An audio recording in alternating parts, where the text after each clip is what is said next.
James Corey, Caliban's War. This is 595 pages, 54 chapters. This to me was kind of like Firefly the show, but just with a smaller crew. The same characters from the first one are kind of back, but the focus is the protomolecule. So in the previous one, it was like, hey, let's just kind of turn it loose and see what happens. This one, it's a more targeted, weaponized. The company figured out how to make a super weapon out of it. So there's like a giant troll type thing with an explosive in it, and yeah, so the focus is on a little girl who has no immune system or some kind of damaged immune system, and she is taken by the group that's trying to improve and make this into a weapon. And their hope is that the protomolecule will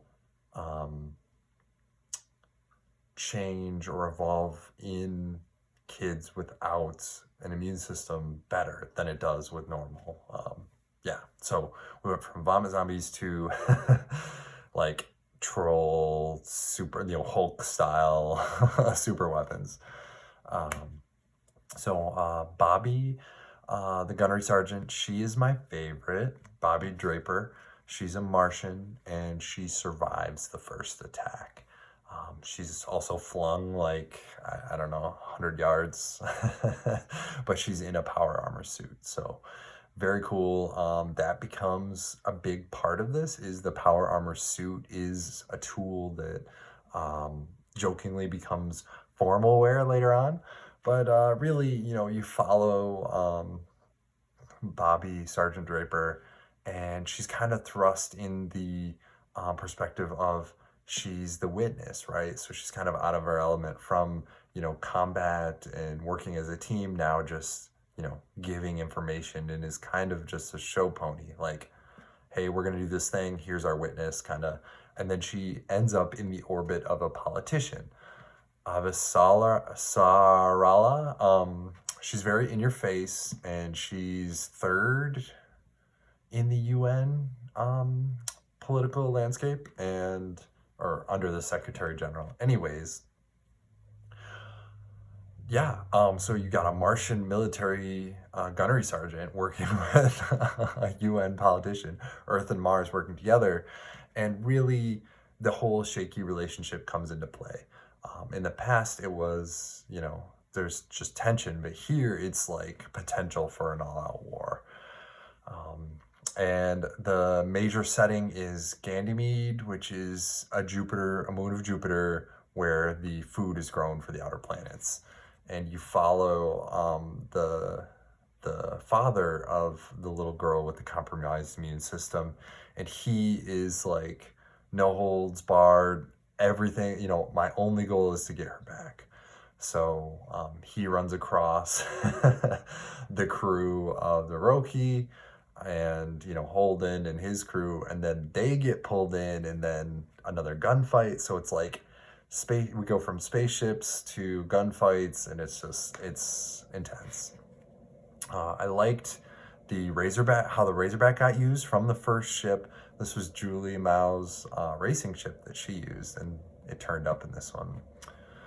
I really like Sam the mechanic. She was Naomi's roommate, friend, confidant. I can't remember the name of the gambling sport that they play, but that was really cool. I liked that they decided as a crew not to be the quote-unquote bag man for the OPA, the Outer Planets Alliance, the belt, the Outer Planets, with Fred Johnson as the head.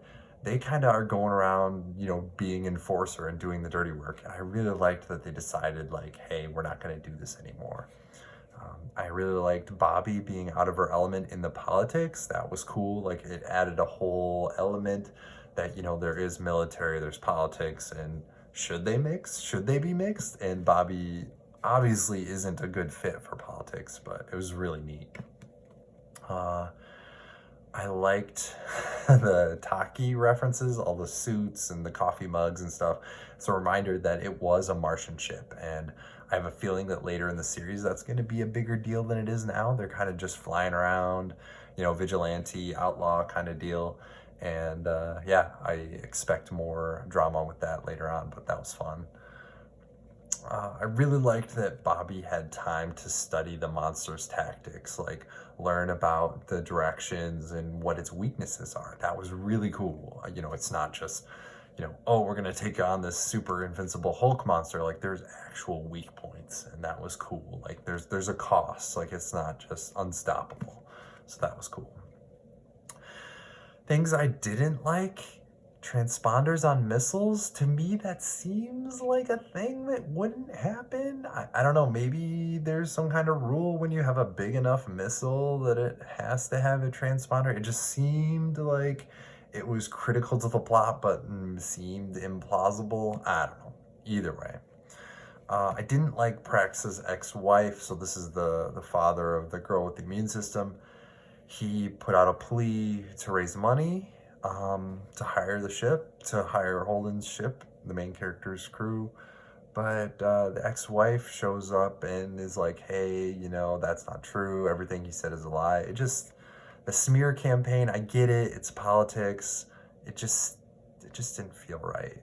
Like, I get that he probably needed a little bit of doubt, but it just didn't feel right to me. So, I suppose they're divorced, so, there's going to be some mudslinging and shade thrown both ways.